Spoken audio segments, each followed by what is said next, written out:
And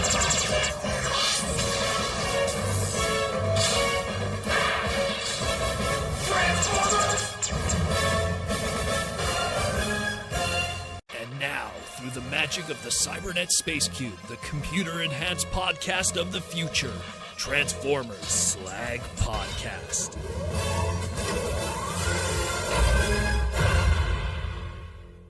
What's up, everyone? How we all doing this Saturday night? It's the Transformers Slag Podcast Center live stream main event. I'm your host, Protoman. I'm the face that runs this place. I'm the voice you hear Monday to Friday, and it is Saturday. And like I said last week was quiet on the news, but I said the weekend afterwards was going to be quite stacked, along with the rest of the month. June's going to be crazy.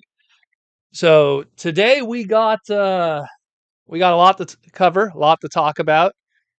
It was my birthday a couple of days ago. It was on a Tuesday. It's just I went out. I celebrated my birthday today pretty much with my family and friends. So yeah. So it's a late birthday. We'll call it that. I don't like to bring too much attention to it. I'm an old man. So, but yeah, thank you again for the birthday wishes. Specifically the Twins Corner and everybody. Thank you. So we're going to cover a lot of news today. We got a lot to cover, a lot to go over. Got some stuff, obviously, because of birthday, so I got little things here and there. So we'll kind of talk about that, too. I'm sure people are curious. And we'll just take some super chats from the fans, because it's been quite the interesting week in terms of discussions and items being revealed and new TV shows and new stuff on both sides of the globe being shown. And it's a lot. It's a lot. So thank you for all the birthday wishes. So let's rock out. What's up, Larry? So let's get into it, because otherwise we're going to be here all day. And as much as you guys would enjoy to be here all day, I don't want to have to do a 5-hour live stream. I think I did a 4-hour one once. That was crazy. That was during the Big V. But let's jump into it. Bap. Let's first talk about some Hot Wheels stuff. So we got here. This was found actually in the wild. Someone cracked open an early case of the Hot Wheels color shifters for 2025. And in their case assortment, it's a whole bunch of just basic cars and stuff that have the color shift gimmick, where if you have the car in normal temperatures, it's totally fine. If you put it in cold water, it changes colors. And then when you put it in hot water, it turns back. And there is one Transformer in that case assortment, and it's that of our good old Autobot Trax. And he is going to be 2 per case. So lucky for us, he's not going to be a chase Transformer like the others have been. There has been a bit of complaint in the fandom that, oh, Bumblebee's 1 per case. Oh, and the Track Fleet Optimus, he's 1 per case. The Ultra Magnus, 1 per case. So Trax is going to be far from being one of the rare ones. He's actually one of the more easier ones to get, because he's 2 per case, when a lot of the other cars are going to be 1 per case. So he will be an easier one to pick up. And if you put some cold water on him, he becomes his evil black version from the old e-hobby days. And what's kind of clever is they made the Autobot logo all black in his blue mode, in his Trax mode. That way, when you put him in cold water and he goes all black, the Autobot logo disappears. So that's pretty clever of them. Because I know people are going like, oh, why did they ruin his flame deco on the front? Like normally it's, it's complete. It's one piece, kind of like Hot Rod. Because they wanted to do something different. So that's pretty cool. And again, Hot Wheels having a Corvette mold at their disposal is a given. So to be able to do a Trax and some of those other American vehicles, it's pretty easy. And again, this could be considered e-hobby Trax, the black repaint. This could be considered Alternators Ravage, because that was also a Trax to a black repaint into a black Corvette with Ravage and alternators. So there's many ways you could hit Shattered Glass. I know some people are saying like it's something that would be cooler if it was, say, Road Rage or something. And I get it. If you ask me, I think I would have preferred Road Rage too. But I think maybe there's other cars that are in this assortment that probably have a blue to red kind of thing. So you don't want to mix it up too much. And it's Mattel, it's Hot Wheels. They don't know the deep lore of Transformers and the balance of popular characters. It's, hey, let's take blue car and make it black. I'm pretty sure making it black was probably a complete coincidence, and it's just us going, oh, that's totally the e-hobby homage, Either way, pretty cool. I dig it. I'm going to definitely be on the hunt for this when the time comes. I've had terrible luck locally, outside of that one Bumblebee that I found by complete accident at Walmart. But everything else has been due to the help of friends in the States and stuff like that. So hopefully I won't have to rely on that. And judging by how the card back is here, the Transformer logo will be on the top left. So it'll be easier to kind of go through the pegs and just see where the Transformer one is. So hopefully find it. Looks cool though. I dig it. I dig it a lot. Hopefully we get more. Let's see. So next up we got the Transformers Lego Ideas series. So this comes courtesy of Lego Minecraft Greatest of All Time, who is a YouTuber and Instagram content creator of Lego. And he had some inside information of what's going to be happening with the Lego Ideas Transformers Soundwave, how many pieces it's going to be, how much it's going to cost, and it even is going to come with a sound brick, which is a brick that you press on and 2 pill batteries, and it emits some kind of sounds. Could be lines from the show, could be a transformation sound. So that we do not know. But what's interesting is the deeper information here. So it's 1,502 pieces. That makes it only 6 pieces shy of what the Optimus Prime was. And the price for this thing is the exact same price that the Optimus Prime was. So it's something where, to get an idea of his scale, he might be the same size of the Optimus Prime one, maybe slightly shorter only because now it has a sound brick. And I don't know the nickel and diming that goes on within the Lego world, because they function on a whole other different level when it comes to, say, the toy world. Speaking of the toy world, what's up, Aaron? Good to see you back, my man. But again, very cool. Again, it's probably going to be the same as the Optimus, and I think they did a really good choice by choosing Soundwave, just because, I mean, in my opinion, if you were going to take a Decepticon character that Lego would be cool with, combined with the fact that it's a Decepticon character that gets a lot of mainstream, attention, Soundwave is probably the best bet. You're not going to do a Megatron that turns to a gun or a tank. Lego's not going to do that. You're not going to turn a Starscream that turns into an F-15 jet. Lego's not going to do that. But they'll definitely get away with stuff like, let's say, a Soundwave that turns into a tape cassette. And it's such a simple transformation too. Like, Lego also doesn't have the flexibility to do, like, say, some of the more complex transformations. I don't even know how they would, let's say they wanted to do a gun Megatron. I don't even know how they would pull that off and make that look good. That would be some build to rule level, like, ugliness, in my opinion. But Soundwave, I mean, it's literally splits in half and that's it. Pop out the head, pop out the arms. It's probably the easiest transformation out of, like, let's say, all the box Transformers. And when you're talking a brick and box kind of design like Lego, I think Soundwave's made for it. So we shall see how this all goes down. They claim here it's going to be an August 1st release. So that means, like I said, probably in June, we're going to see some pre-orders drop with some photography and everything. June is going to be a crazy month, like I said. So get your wallet ready if you are a Lego fan, because Soundwave is on his way. Check it out, yo. Then we got a whole bunch. We pretty much now know all of the Wave 2 Swapticons visually, in a small sense, because first we got here the pre-order dropped for this one, and then they started showing up in stores of the Swapticons Wave 2 Desert Dune 5-pack. A lot of, again, all the credit to the people who are working on Swapticons. Whoever's working on this, they're going with the deep cuts. They're going with the interesting stuff. Because, yeah, hey, you get new tooling with the jet molds, and you get it's a ramjet. That's pretty cool. But then they did G2 Sandstorm, the unreleased G2 toy. That's a deep cut. And then, of course, you have a Cup that's, I don't know, it doesn't look like Cup in my opinion. Not Cup. It looks like they claim it's Hound. It looks like Cup to me. It might as well be Cup. It could be any kind of Hound, but sure.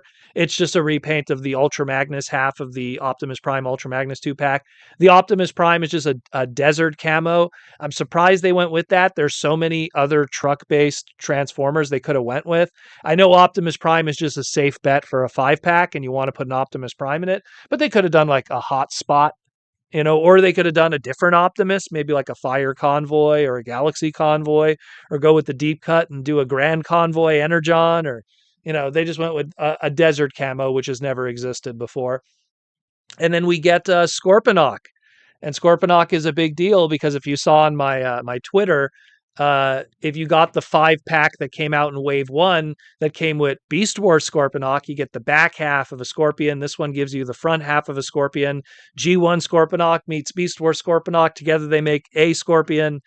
Very wacky set. So if you see Wave 1 in Walmart right now, I believe, correct me if I'm wrong, some people are telling me it's on clearance, all this stuff now. So if you see your Wave 1 5-packs or even the 2-packs and you are interested, I believe some of it's on sale right now. And then you could get Wave 2 later when this shows up, and you could get some Scorpion on Scorpion action. But that's not it, because we also have the rest of Wave 2. So Mercari had a listing for this. So clearly this is showing up in retail somewhere here. And we got the Swapticon 2-pack of Clench and Nemesis Prime. Again, also a repaint of the Ultra Magnus and Optimus Prime mold. They really love that mold. I get a feeling there's going to be like 7 molds in this entire line, and they're just going to do multiple repaints across those 7 molds. And we can see from the cross-sell on the back of the packaging that we have at least the packaging art for the Grimlock and the Snarl. You can see how the Snarl looks. If you look at the middle right image there, you can see the Snarl that makes the back of the Nemesis Prime truck. So you have like the back halves of them. So clearly like Starscream's going to be the back half. And that one I don't know, because the other set here, you got Shadow Panther and Ravage. Those are 2 black cats. Take your pick. Which black butt is that? Which black cat butt is that? We do not know. But it's definitely Beast Wars, Shadow Panther, and it looks like, judging by the package art here, this face, that looks like like Ravage X9 Ravage, like Beast Wars Ravage. And then you got Slipstream and Starscream, so obviously that's going to be the Seeker mold that we got from the 5-pack. So we're going to have our first female Swapticon here with Slipstream. Very cool.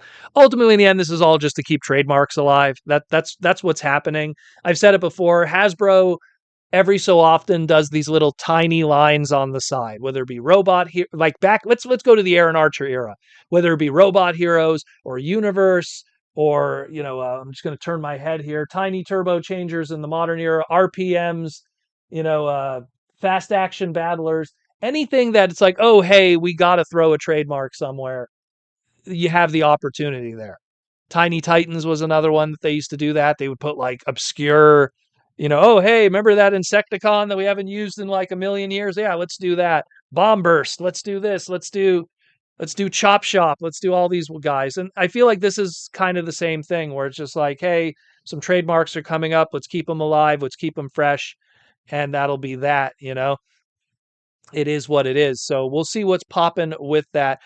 And, we'll hopefully get some of these in hand, because I'm kind of curious how the Dinobot one is, because I guess you could get away with the Snarl being the back and then having like a T-Rex Grimlock front. It would kind of look like that. So we will see. We will see.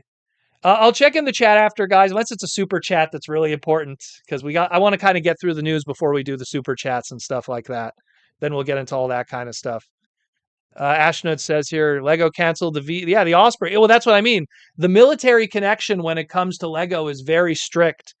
And sometimes I'm surprised, like, the Optimus Prime came with a big blaster, and I guess because, it's a laser gun like Star Wars, so you could get away with that. But, I mean, that's why Soundwave's the safe bet. It's just the easy way to go about it. Just the easy way. Then, of course, we got this guy here. Let's talk about the Earthspark Cyberglow Megatron. I wrongly said in the last segment that this is the deluxe class.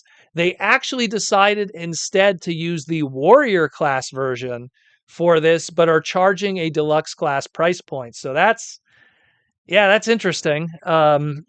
So it's going to be our very first mainline glow in the dark transformer that's never been done before, which is very bizarre. There has been glow in the dark transformer stuff, but it's either been a BotCon exclusive or licensed items or little PVCs. It's never been a mainline transformer item. So very, very cool that this is kind of the first thing. So that makes it special. We don't know the future of Earthspark, so this potentially might be one of the very last waves of product. Uh, Hasbro's been pretty quiet on that whole thing, which is kind of bizarre. They really. What's weird about Earthspark is they really have gone out of their way to not reveal media related items in any shape or form outside of like obscure conventions. Like, I mean, I went into San Diego Comic-Con last year. There was no Earthspark items in the displays. So I think it's done. I think it's done. I think the hype train on it is done and we're moving on to the next thing. So it's just a take. That's what I think. But we'll see what happens. But hey, first glow in the dark transformer. So that's kind of cool. We've had glow in the dark. We have had day glow. We've had black light transformers. We've had all kinds of wacky stuff. Just never straight up glow in the dark.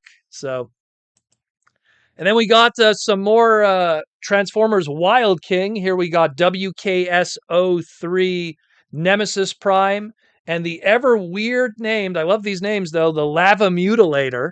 That's literally what his name is, which is a energy beast of fire, a bull. And yeah, these are going to be 2 packs. Are going to be available about after exchange, about $50, maybe $51, depending on what time you hear this and the way the yen goes up and down. But you get a Nemesis Prime straight up repaint, using that battle Black Convoy, aka Scourge color scheme of the teals and the reds with the blacks that debuted. I want to say like the first time we really got that was around late 2000s, early 2001. I'd have to pinpoint that when Scourge made his debut in Japan as Black Convoy. But very cool. And then Lava Mutilator. Yeah, man, it's a cowboy bull, you know, energy beast that has the fire elements, transforms into a weapon, and just looks wild just by his name alone. And then we got the other 2 pack. This is the Shadow Megatron, and he comes with Frost Saber. And Frost Saber here, again, very interesting design. The water saber-toothed tiger energy beast, and straight up repaint for the Megatron. Otherwise, no new tooling there.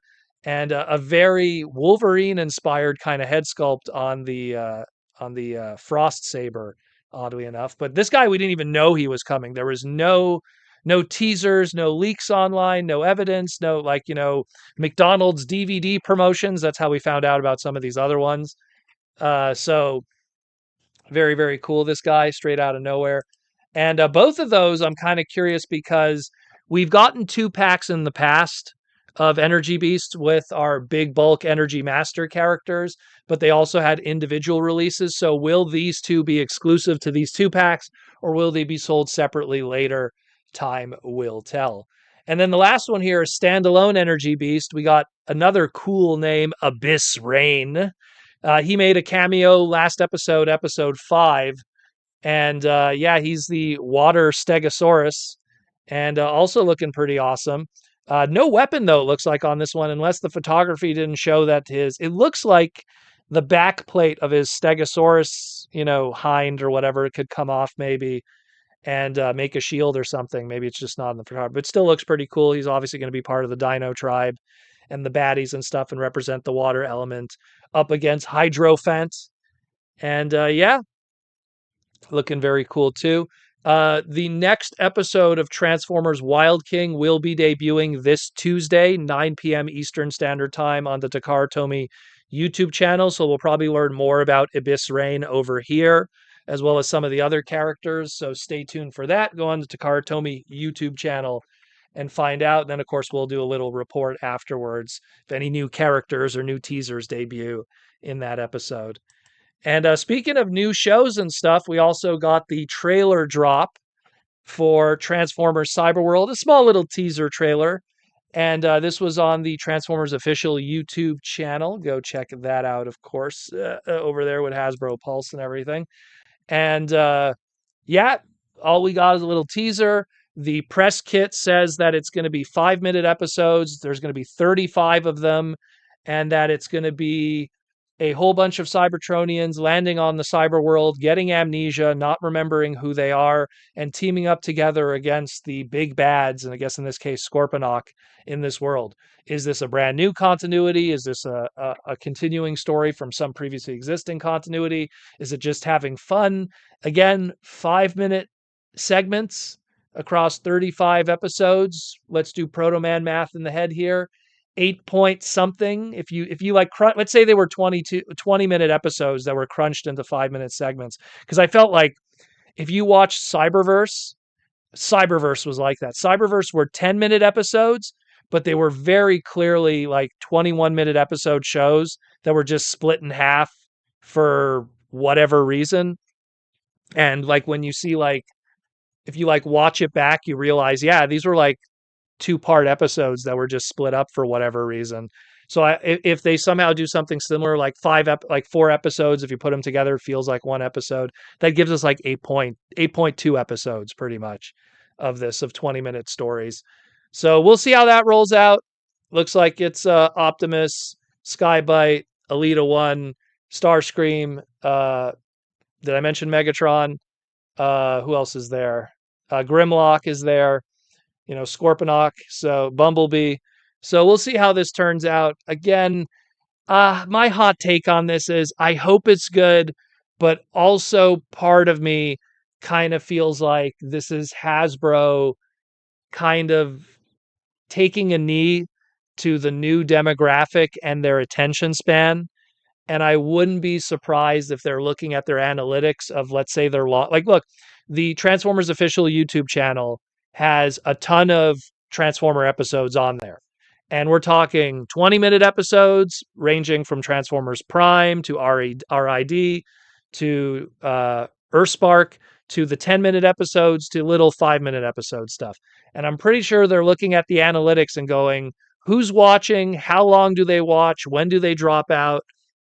I mean, there's been a whole bunch of studies talking about, Gen Alpha, and even some cases with some Zoomers who they get bored after 5 minutes. And maybe they just want to make content that's catered to that demographic because, for lack of better words, that is the buying power of the future. And you need to get their eyeballs somehow. And if they have to do 5-minute segments, create some kind of nostalgia and then connection during those 5-minute segments, and then be able to have that nostalgia for them 20 years later and go, oh, I remember Cyberverse when I was a kid. I used to watch those 5-minute segments on the YouTube channel before Neuralink went into my brain, and now all the internet's in my head now. Or whatever, like whatever's going to be 20 years from now, I could only imagine. But I'm with you there, Ash. Let me tell you, sometimes I'm with you there. I really worry about that. I mean, I don't want to go off on a tangent and make it about me for a second, but when I'm at TFCon, like 99% of the people who come to my booth that say that they love what I do are people usually ages 18 and above. Once in a while, like 1 out of 100 people, I'll have like a 10-year-old come by and say they really like what I do. And usually when it's a 10-year-old, they're flanked by a parent. And every time I've had like a 10-year-old or something come by and say what they like what I do, I right away say to that parent, like, almost like to make the kid feel good about himself. I'll be like, you have a very smart son. And it's not because he likes my material. It's because my material is very boring and cerebral, Let's be real, guys. What I talk about is business stuff, logic of price points, and it's all, there's nothing that's there to distract someone with a short attention span. You have to watch it and really be there for what that content is. And to see a 10-year-old who enjoys what I do is shocking, because I look at my analytics. 10-year-olds don't care about my content. They don't. It's not ooh, ooh, it's not like that, It's too much of an info drop. I mean, when I started putting images in the videos, people were like, "Oh, thank you for doing that." Because before it used to be just my voice. That's why it was the podcast, because it was literally just me talking about it. And then I started putting images on it and people loved that. So I just kept doing that, So it's something where to me, I'm shocked to meet kids who like what I do. And they do exist, but it is such a minority. And I totally understand that. Like if I was probably like a 10-year-old, why would I listen to some guy in his 40s explain to me about the trademark, saving of Sandstorm and why we're not getting a new Sandstorm figure in 2026? Like to them that's, oh, who cares? I'm just going to watch a guy who steals toys from Vietnam, you know? And it is what it is. It is what it is. But yeah, so this is going to be a thing, supposedly. I hope it's good. I was very disappointed with the short Transformers 1 Adventures stop motion one. That one was, let's be real, I didn't even finish it. I just couldn't. There was some funny moments in it. I felt like the voice acting was so bad that it was good. There was one really good scene where the guy who was voicing Orion Pax, like he just had this one line, "Oh my God, what is that?" It was just like that was kind of good, but otherwise I couldn't. I don't know. So I hope this is great. I really do. I hope that there's at least a charm to it. There's something interesting. If I could watch Wild King, those are 5-minute segments, but at least there's some charm to it. It's kind of fun. It's very concise and thick with action. Maybe we could get something like that too in these 5-minute segments. I know, like I've said before, we're in the G2 era of Transformers right now. I hate to say it, but we are, which is Transformers is alive. There's plenty of products on the shelves, but we're really in a weird place in terms of success for the brand and fiction for the brand. Meaning, like during late G2, we had a cartoon that was just G1. We had, a comic book that was written by some of the greats and drawn by some of the greats, but it got canceled after 12 issues, and some really fantastic toys. I mean, no one's going to tell me that the laser rods weren't cool or the cyber jets or even some of the later stuff that we got from G2. Those were all great figures. So we had great toys during late G2, but we didn't have like really amazing fiction. We didn't have a really good TV show carrying it. And, all that G2 stuff did not reflect what was going on the computer screen. And all the really successful Transformer product that's being sold does not reflect what's on the screens right now. The best selling Transformer products is Age of the Primes and legacy related stuff. And, even studio series. And none of that is stuff that's on shelves. Excuse me, that's on screens. None of it, like, everyone's going like, what's the new hotness? If you go out right now and pick up Armada Red Alert, the Voyager class from Age of the Primes, Armada's not on TV right now. That's not the new show. Oh, maybe I picked up Prima. Well, that's great and all, but Prima made a cameo in a G1 episode at best, if you want to count that, and that's not even a representation of like what was in Transformers 1, the movie. So, and I could go on and on with everything else from like the aerial bots and animated animated Wasp. It is what it is. It is what it is. So we'll see what happens. I hate going on long rants on that, but I'm always curious about the business side of it and the longevity for the brand of its success, because Cyberworld is one of those things. I get what they're doing from a analytical standpoint. I'm just really curious how it'll work out, because when they did Rescue Bots, that was ridiculously successful. Now, was that successful because parents were buying the Rescue Bots for their kids and plopping their kids in front of the TV to watch Rescue Bots because they had nostalgia for it? Or was it kids making those decisions themselves in the preschool level? That I don't know. That I can't tell you. Much like a Paw Patrol. A Paw Patrol was decided by the children, not so much the parents. I don't know so much what let's say something like a Rescue Bots.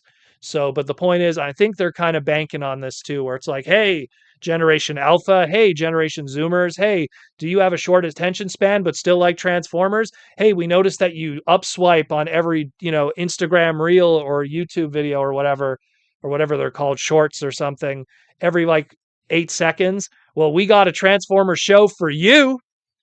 We're going to see Optimus Prime fight Scorponok. Oh, 8 seconds have passed, upswipe. Yeah, we'll see how that goes. We will see. And speaking of other Transformer shows, I'm surprised no info has gotten out because the convention just ended today. The China Animation and I think it's called Animation and Film uh, International Expo.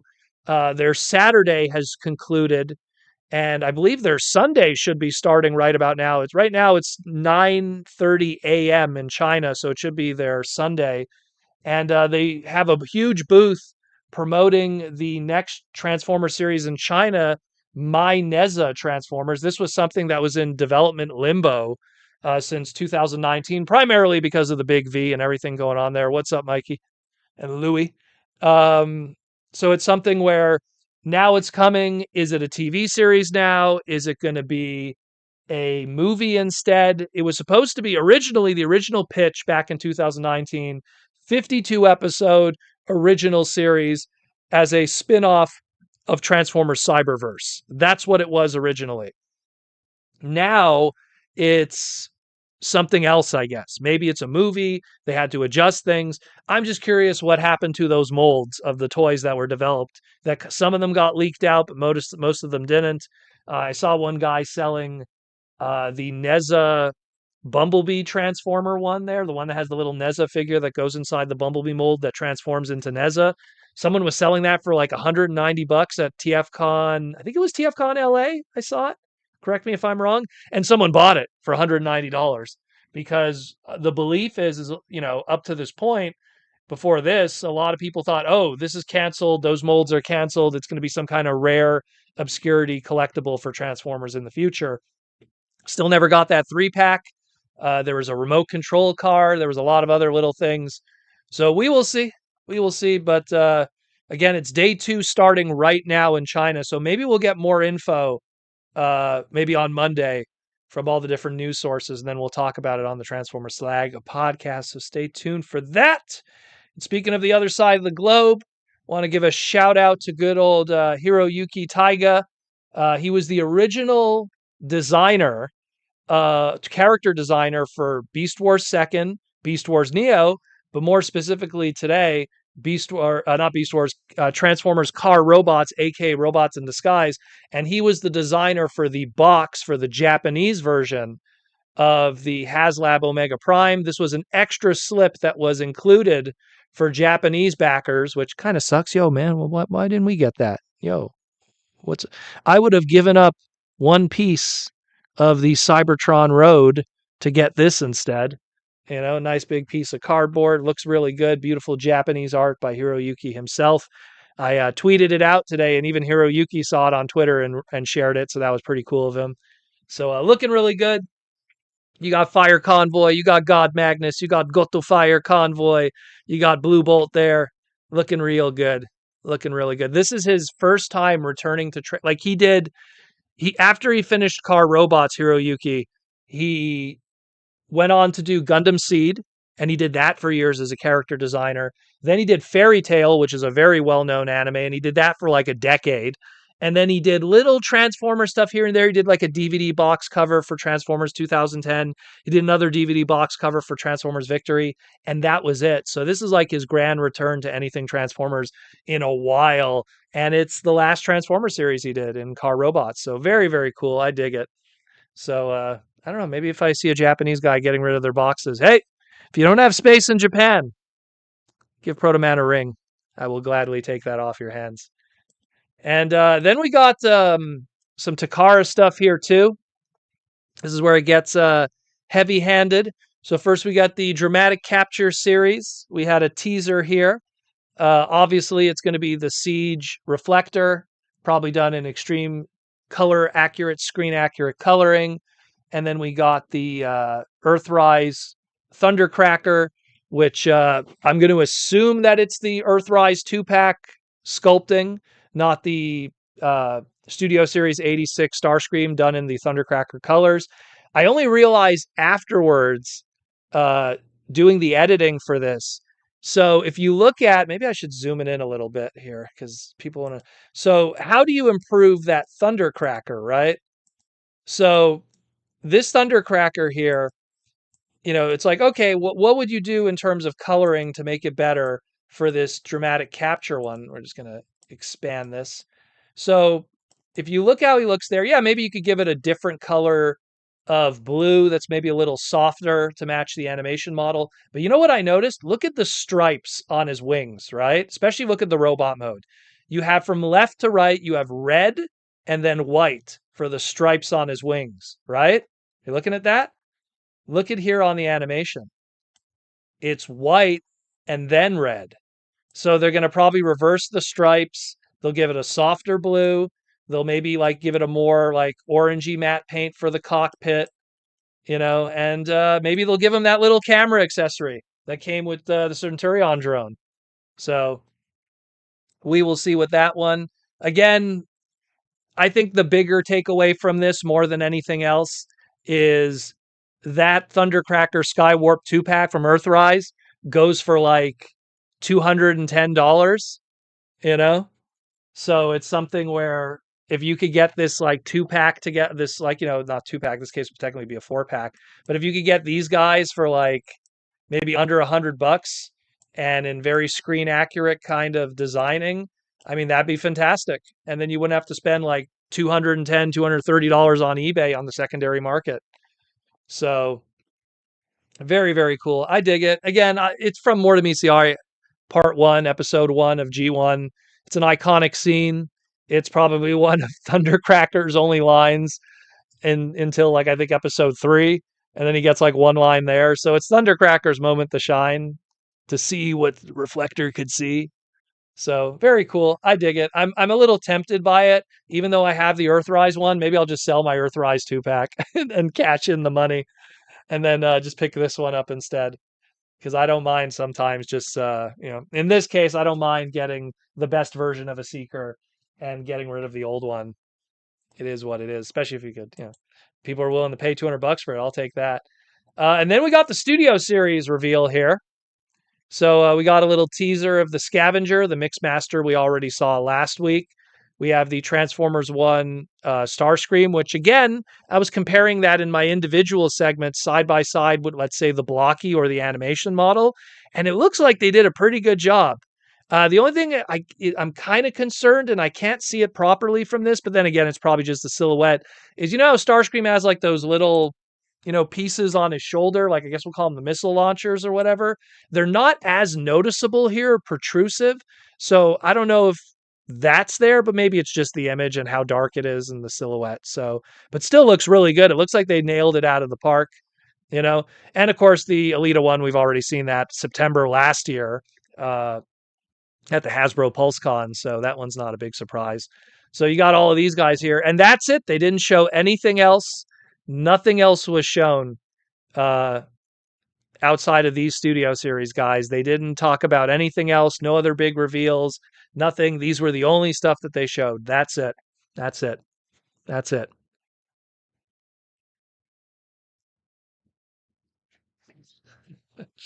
I can't even do it with a straight face. So yeah. But this was the elephant in the room. This was the big talking point. The arguments of every message board, the yelling of every comment section, every forum, the madness, the people strangling each other, the insults, the comments. Megatron. Um, Look, I think it's going to look great in robot mode. I think they're going to knock it out. Look, it has the leader class budget. So that means there's more parts and pieces that could be involved. They could probably really scrunch it down more and not have a big, crazy backpack. But at the end of the day, it's going to still be a tank. And it's something where I imagine that, you know, it's something where, because people were saying to me, hey, Protoman, at the end of the day, I'm still going to keep it in robot mode, so it doesn't matter. Well, then there was tons of non-transformable, high-quality G1 Megatron products that were out there. Where were you during RED, or, or like, man, Revoltech back in the day? Now, granted, it's not a leader class scale, but you know what I mean? Like, it's just one of those things. Mark Morales with the $2 super chat. Nobody summons Megatron except the leakers. Well, we'll see about that.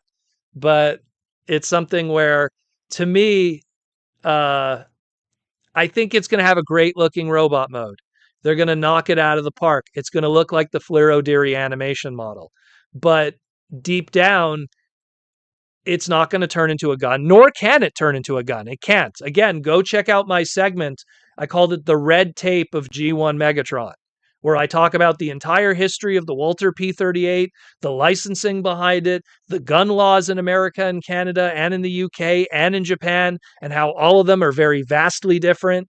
It's a nightmare. We have someone in the chat here today that had to work through that nightmare, that had to work on the small Megatron and how that was legal at the time until it wasn't anymore.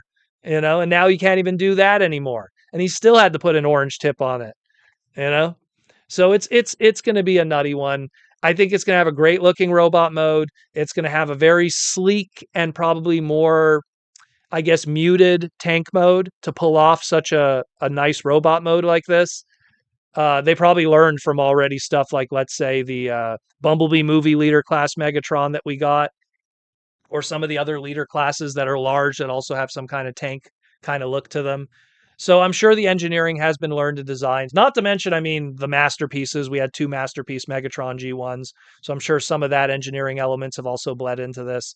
But it will turn into a tank. And to me, that's not Studio Series. It's you could put it in Studio Series. You could call it Concept Series G1 Megatron, because it could be a concept, it could be an idea. But I think that if you do want a true blue gun G1 Megatron, it'll be something that'll be made exclusively by Takara at some point in the future. I think that when Hasbro doesn't need to worry about a proper cross-pollination and co-synergy between the two companies, they could do more unique stuff. Look at the Synergen X line, with Godzilla and with the Macross stuff and with Evangelion. None of that is going to be on American shelves. That's all going to be exclusively for the Japanese market. So at some point, there will be something like some of those Synergen X items that will only be in Japan, and they'll pull it off. Because, I mean, not too long ago, we had the water gun Megatron that looked 100% like a Walter P-38 water gun. It was sold in Toys R Us Japan. Before that, we had the Masterpiece 2.0 Megatron. Supposedly, that's also getting a reissue in the future, the Masterpiece Megatron. We're definitely going to get a Missing Link one at some point. So Japan's going to give us a whole bunch of gun Megatrons. It's just how it is. And it's something where if you're excited about this, and you like the robot mode, more power to you. I think it looks great from what I see thus far, but at the same time, it's not going to be what you wanted. And that could be a confliction of feelings. Let's read what some people say here. Mikey Louie, poor Megatron, they make pills to fix that orange tip problem. Oh yeah, you gotta squeeze it. Giggity. Ashnud, he needs to come out with a special edition movie that recuts the scene of him being a tank for 5 seconds before he's a guy. There was never that. At most, there was supposed to be a jet mode of Megatron that was originally planned for the '84 cartoon, but that was scrapped very early on in development.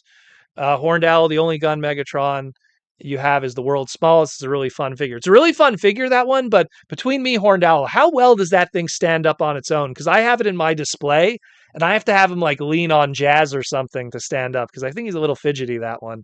I love those world's smallest ones. Those are incredible. Why New Age Romulus is still the great stand-in for G1 for the gun Megatron. I just wish he was bigger. Well, and that's another thing too. I think that third party is going to look at what Hasbro's doing. They're going to look at how they scaled it and stuff. And they're the whole point of third party more than anything is to fill a void. Giggity is to fill like, hey, they ain't doing this, we're going to do that. So we will see how it goes down.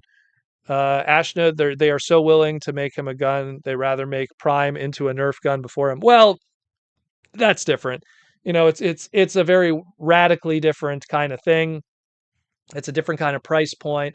I mean, that Prime Nerf gun isn't sold in Japan. It's a very different design team with very different rules. Aaron Archer taught, this is why I keep saying, go watch the Toy Armada at Aaron Archer, because even the segments that are not about Transformers are about Transformers. Because we talked about in the Beyblade segment about how in the Transformer team, there was a whole bunch of names that were not allowed to be used. Oh, you can't use this. Oh, you can't use that. Oh, you can't use this. But then in Beyblade, those names could be used. And they're both Hasbro products. They're both made in Hasbro, but different teams sometimes had different rules. Oh, you could use Terror here, but you can't use Terror there because of, 9/11, And it's like, so again, plug it, Toy Armada. Go check it out when you have time, you know? But yeah, it is what it is. We're again, I think I think you like it's something where as a Westerner, we're never going to get a gun Megatron ever. That ship has sailed a long time ago. That era is over. That is done. The best you could hope for is something that'll come from Japan. And the world we live in today, I could understand people complaining, like, let's say in 2001, 2002, 2003, where we were not so much an international world. The internet was not as easily accessible. And people really relied on waking up in the morning and going to Walmart or Target or when Toys R Us was a thing to get their Transformer product. But most of us today, we buy off of Hasbro Pulse. We buy off of, different kinds of Japanese importer websites. We buy off of eBay. Opportunities will present itself when Japan does make their gun Megatron. I mean, look at the way, even back in 2006, look at the way Classics Megatron was handled as a Nerf gun with all of those wacky colors and everything to make it legal. And then look what Japan did afterwards. They made it a gray vac metal with black handle gun because they don't have those same rules. They don't have those same issues. Gun ownership is a completely different animal in Japan. So the chances of someone owning a gun is nil to rare over there, including police officers. You know, again, I did a great segment. I don't want to toot my own horn. Red Tape, Gun Megatron, Transformer Slag podcast. We go all deep into licensing, Walter P38, the history of it, gun bans, different countries, why this can't be done. You can't just look at why can't I buy this from Walmart shelving. It's also why can't Hasbro do this on an international level where Takara, completely different company, they're partners, but a completely different company can. So it gets a little dicey. So, and at the end of the day, I mean, I don't want to throw shade, but Megatron was a gun for 2 years out of Transformers' 40-year history, where he was a tank for way more. So, again, I could see both sides of the argument. I could see both sides of it. You know, Horndal, but to be honest, Tank Megatron doesn't bother me the least. Galvatron was a cannon with treads. A tank is really just a mobile armored gun. Yeah, no, I agree with you. That's probably how they even came to the conclusion of being a tank to begin with. Was probably like, what's a tank with a gun with wheels? It's a tank, or a cannon. But they already did a cannon with Galvatron, so it is what it is. But it's something where we'll see what happens. I think, my opinion, if I was a betting man, the next time we're going to see a gun Megatron is going to be Missing Link. That'll be the big item. That'll be like, we're going to make a super articulated, Walter P38 Robo gun Megatron. And it's going to look great. And they'll bring back, Yoke-san, who worked on that with all the other stuff with the micro change line. And they'll have him endorse it. And they'll do an interview with him in Hobby Link magazine and Hobby Japan, excuse me. So like, it'll be some cool stuff. I just totally see that happening. But yeah, that's it more or less for the news. If you have any other questions or comments, be sure to super chat that, and we'll definitely take care of it. But let's do some sponsorship, and then we'll talk about what we got, and then we'll just enjoy the rest of the evening because I already prattled on for an hour with news. I knew it was going to be a lot, so quite a bit. First, let's start with, of course, Symbiote Studios, plush pins and t-shirts. The new assortment of Symbiote Studio stuff. Let me grab the Soundwave Superior here. Is now live. You can order this, and this will be shipping out right away. These are massive compared to the original Symbiote Studio stuff. This is the old one. This is the new one. So this is the Soundwave Superior plush, official Transformer licensed Hasbro plush products that will not break the bank like some of the stuff that you'll see from handmade fans. And of course, this is something I like even more, just the double-sided pillows that you could put all over your house. Again, they have official tags on them from a collectability standpoint. Autobot or Decepticon, depending on what you get. There's an Autobot or Decepticon one. They're cut very nicely. Very cool. Those are on the website too. They're available right now. So go check all of those out. The beautiful pillows right there. Look at that. I have like two of each right now. They're on my couch in my living room. So very cool. So those are all available right now. They are up right now, so you can pick those ones up. Very high quality. It is cotton. It is not polyester. It is not some crappy plastic that is done from Temu or AliExpress. This is high quality fibers and everything that have to go through FCC stuff. Great stuff. Check it out, yo. And of course, all the rest that are going to be happening for 2025. We have the San Diego Comic-Con one that we have to reveal very soon. We already have it right now here in the Slag Podcast HQ, but we will be revealing it shortly later in June. And of course, we have other stuff coming too. There's a lot of other cool product coming from Symbiote Studios. Even some new stuff that, in all honesty, non-plush collectors will be into. Some really cool stuff going on there. Again, Symbiote Studios has been crushing it with the Transformer plush stuff. So, I mean, look at this lineup that's just been selling out like crazy. So check it out. Again, the Soundwave, the restock of some of the other stuff too. You know, we got the Bumblebee, the Optimus, the Starscream, the Shockwave, the new Sludge, the one that's not the San Diego. All of that's there too, and of course, all the video game related ones. The Rito Rewind Power Rangers Dinozord of the Red Ranger or T-Rex is on sale right now, because I believe Rito Rewind is on sale also. So if you want to pick up that one, that's on sale. You can pick it up cheap. There's all the others too. Shovel Knight, all the other video game stuff. Check it out, yo. And of course, My Little Pony. There was some new My Little Pony editions. Also, there were some new My Little Ponies. I didn't get to do the slide in time, but there's one with a leather jacket or something. My pony knowledge is limited, so there's a leather jacket one and another one that also came out today on their website. So if you're a brony or a pony fan, check it out, yo. That's there too. And the Toy Armada with Aaron Archer. Check it out. He did a brand new live stream yesterday, showed off a bunch of fantastic photos from behind the scenes of Takara back in the day. You get to see Aaron, Yoke-san, Yuki-san, Kuniharu-san. Who am I missing that was also in that photo? There was a whole bunch of them there, all hanging out. The early development of Transformers Armada, the early development of Energon stuff like Wing Saber and everything, or Sonic Bomber as he was called at the time in the Japanese side with Superlink. A lot of cool behind the scenes photos. It's just wacky stuff. Just really great. Go check that out. A good hour and a half segment of behind the scenes from Takara back in the early 2000s. So check that out too. And of course, check out archermonster.com/shop all of Aaron's brand new Posca paintings. I was going to post some of the new ones that he did, but they sold out right away, like the Snowcat. So I was like, oh, well, I was going to do that. So here's some of the others. I don't know if any of these have been sold out since then. So check that out too. archermonster.com/shop. Go pick yourself up a Posca painting. Go pick yourself up one of the art books. Volume 2 is probably going to be sold out by the time he gets to BotCon. So if you want to secure yourself a Volume 2 of his art book before they disappear forever after BotCon or TFCon, I heavily suggest you do that. And Volume 3 is also available in large numbers, so go pick that one up too. He will sign it for you and everything like that, give you a little sketch for a little something extra. Check it out.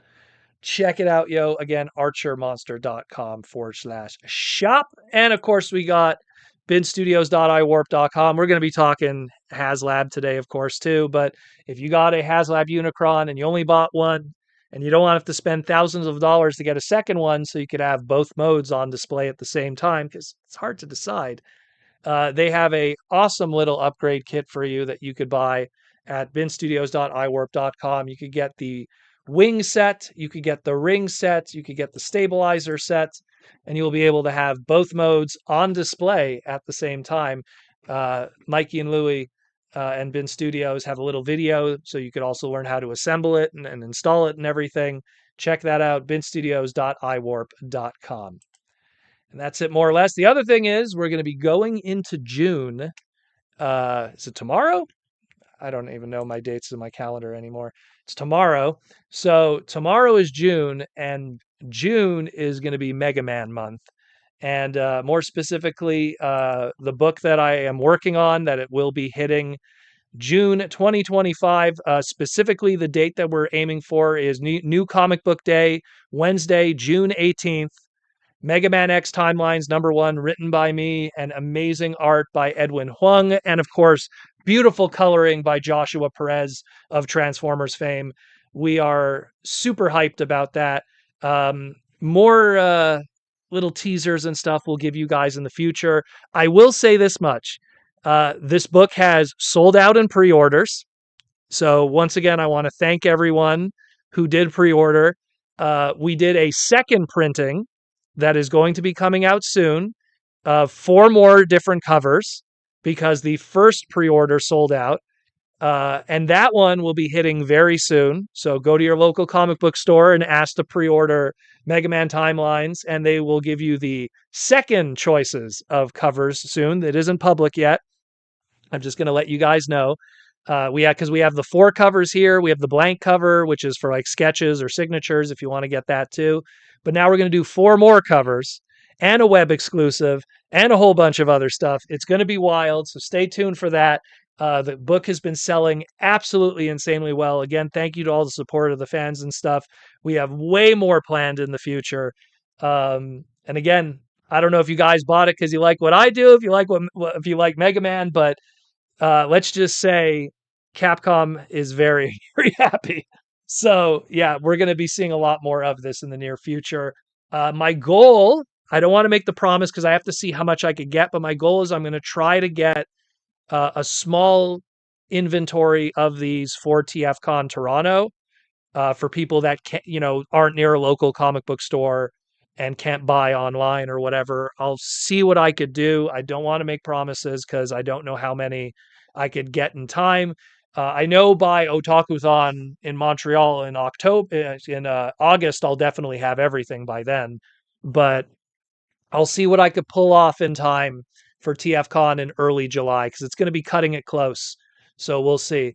But yeah, check it out, guys. Again, if you cannot pick this up from your local comic book store after the initial second printing pre-orders are done, these will be available on udonentertainment.com. You could buy it directly off of their website. The only difference is you got to pay shipping. So, it's something that I feel if you could buy it from a comic book store, do it that way. You support your local comic book store. You don't have to worry about shipping because they buy everything in bulk. And you support a comic book store and you support something that I'm working on. That's a dream come true, especially from my namesake, So that's some wild stuff. And yeah, again, if you got the first printings of any of these covers, consider yourself lucky. They sold out. Like these are going to be tough to get now.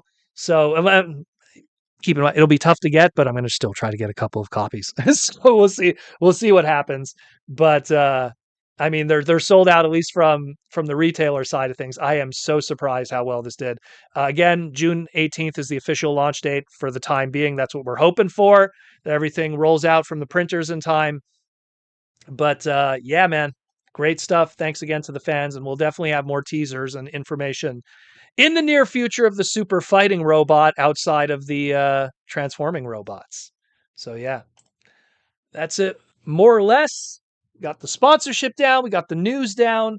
Let's talk about what we got for the birthday. Some of it isn't birthday related, just came in the mail because it was Haslab. Again, thank you, Hasbro Pulse, for sending me a sample. But first, let's get through some of the birthday stuff. So what did I pick up? So this I didn't pick up on my birthday. It's just, Dollarama is doing these Rescue Bot like pullbacks. So originally they were $5 Canadian. Okay. These have been liquidated now to $2, so about $1.50 American. So if you go to Dollarama or Family Dollar in the United States, maybe ring these up. These are on clearance now, ridiculously cheap. So I was avoiding these at $5, but for like $2, okay, I'll get Whirl. Why not? Whirl car, sure. Maybe I'll get Hot Shot too. There's all the others. You got Optimus Prime, Bumblebee, Heatwave, Whirl. It's a little blurry there. Hot Shot and Grimlock. Hey, $2. $2. Can't go wrong for $2. Why not? And then, so I went out on my birthday on Tuesday to just grab a bite with the wifey and just kind of chill and everything. We had a very simple thing for today was the big one. Today was the good dinner and everything. I'll talk about that later. But we just and then when we went out, we did some shopping. I figured I'd buy myself some stuff, so I bought myself some nice kicks. I bought some nice stuff like this here and there, some clothing. But then these guys were on clearance. The hot rod repaint. Prowl. Nice. I didn't even see these in regular retail. And then now they show up at Winners. Let me show for 9.99 Canadian. So that's like $7 American, you know? So I got these guys for like $7. Man, this one I'm hyped about. This is really cool. I got the hot rod one, so I'll take a nice photo with that guy in the future with the Cyberverse one. You know, it is what it is. So that's pretty hype. I wish they had more. I would have bought the others.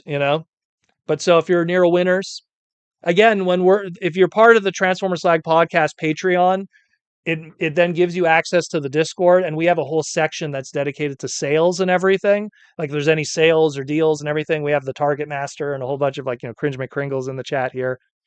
So we got all of that stuff, and all the different people who work in the industries and everything. And we get to find out what's on sale, what's going on, and share it with you guys so you could save money on your hobby so you don't have to pay full price. Mark Morales with the $5 super chat. Megatron's gun mode came from Micro Change, which originated in Japan. The ironic that getting a new gun Megatron was always in the hands of Japan. Well, yeah, it's again, and especially the Walter P38, what that Micro Change Megatron is based on. The license for that gun design is now owned by Walter Arms. So even today in a Studio Series scenario, you'd have to pay a license to even do a gun mode. Not that they would do it, but even in that case, if they wanted to do a gun Megatron that looks like the Walter P38, they'd have to pay a license today. Much like how in 2001, 2002, Aaron Archer, for the first time ever, had to worry about car licenses because of the G1 reissues. And then all of a sudden, Corvette and Porsche and all of them are going like, hey guys, you've been making money from these toys for years and not paying us for using our likenesses for these vehicles. I think it's time we do that now. And then they created that business partnership, and then that led to alternators, so, and then of course the movie stuff in a domino effect. So if ever that came up, let's say in an alternate universe where Gun Megatron can be a product on US shelves, they'd have to pay a license to Walter Arms, located in Texas. No joke. It's a real thing. Go check out Red Tape, Gun Megatron, Transformer Slag podcast on YouTube. I talk about the whole history of that and even the legality of why it can't happen. Or if it can, it would cost them money. And why would Hasbro waste time paying a license to a gun manufacturer? You know what I mean? It's wild when you think about it. Yeah. Thank you for the super chat, Mark. Big Bot Bodega. I found the new Earthspark Soundwave at Target. Oh, and he was on sale too. See, I picked that up. Because this is the only Soundwave I got, and I got him on sale also. What did I pay for that? I paid $5 Canadian for this damn thing. I probably should pay less, but either way, man, this thing was originally $12.99. What is going on? I would never pay that. Good Lord. But yeah. Good Lord. Anyway, so the other thing that I got in the mail here is this guy. So yeah. So what are my thoughts about this guy? Well, here's what I think. How many of you realized that the entire time I'm actually holding the original? Exactly. The problem that I have with this thing is not that it's not badly designed. I mean, we're going to talk about the chest and everything afterwards, but I mean, I feel at the end of the day, And I own Godfire Convoy. I own the Japanese version, so I'm very familiar with the tooling and the original toy and stuff. I will give them that. The sword is huge. This thing, like, it's taking up all the space. But, you know, see, it looks small. That's why I wanted to see if anyone was paying attention, because I put them side by side, and I posted it on my Instagram, and some people were asking me which one's the original and which one is the Haslab. And I mean, it's kind of a lot of the same, you know, bells and whistles are the same in terms of transformation. It's a little sleeker, it's a little more interesting, but at the end of the day, I think it's great, but did it need to be a HasLab item? That's the big thing that I have with this. I mean, look, this is cool.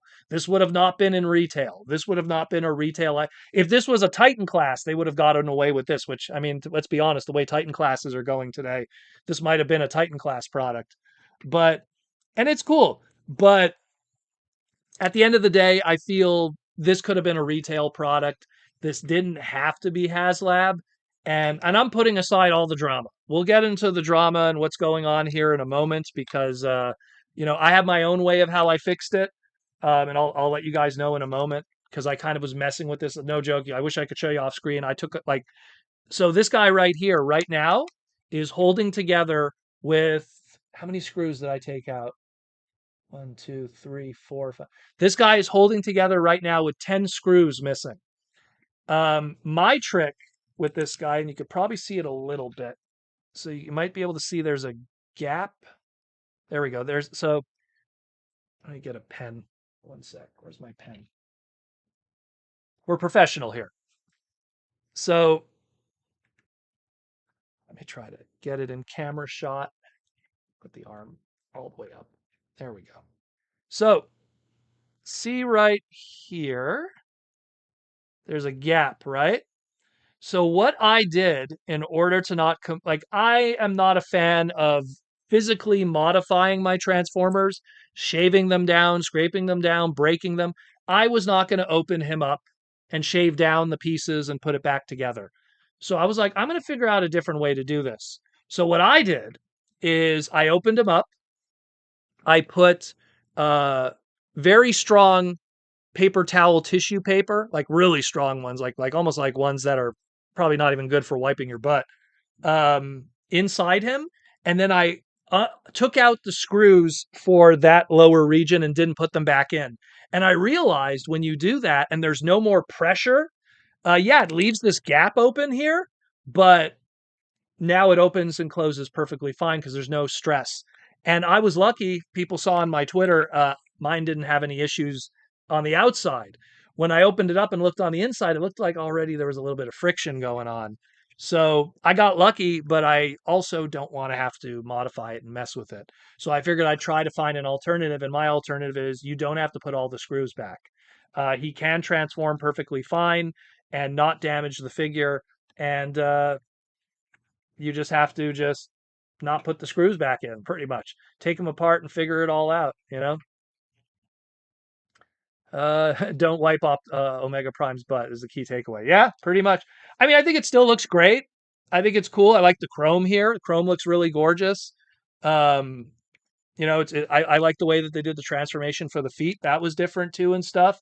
The way that they extended the ab region here and clicked it in, that was kind of a cool change and everything. I really dig Blue Bolts. I think that's the big takeaway. If anything, like Blue Bolts is the coolest thing about it, is the fact that it's an individual robot itself. So that's pretty cool. But I don't know. I think that it could have been a retail item. I think for celebrating at the time, celebrating the 40th anniversary of Transformers, you could have done something like Primus. And I know that they're kind of scared to go in that direction. Or maybe, again, go with another Japanese item that wouldn't have done well. Landcross, Road Caesar, a blown up Dino King. Even that might be too soon, but some of the others, Diatlas and Sonic Bomber. With if you want to do Road Fire with that, there's so many of those. So, but I mean, this was cool. Yeah, I mean, this thing's massive, giggity. You know, to quote Evan in the live stream, that is really sturdy and long. Or was that the other lady from the GI Joe team. Either way, very cool, and it all comes apart too. So it's like it's something that you know I just took it all apart here. So it's all safe for shipping. They made sure that like all these 5 millimeter pegs and stuff, so it all could be shipped safely. I will give them credit there. They shipped it very well so that nothing could get damaged in shipping. Although, unfortunately, the damage that happened mostly came from engineering issues, so it is what it is with that. Protoman, what did I do with Cerebro's head? So what I did is, if you notice, I didn't do like the crazy super mode, the fan mode, if you will. So you have all the extra pieces from Fire Convoy that makes his super mode. So I have in my display, my Haslab display, I have the base mode set up. So the base mode of Fire Convoy. And because I have the base mode of Fire Convoy set up, in the ladder of it, I have Cerebro chilling in the ladder there. So he's kind of hanging out there and stuff until they make a Grand Maximus body for it. They probably won't, but if they ever do,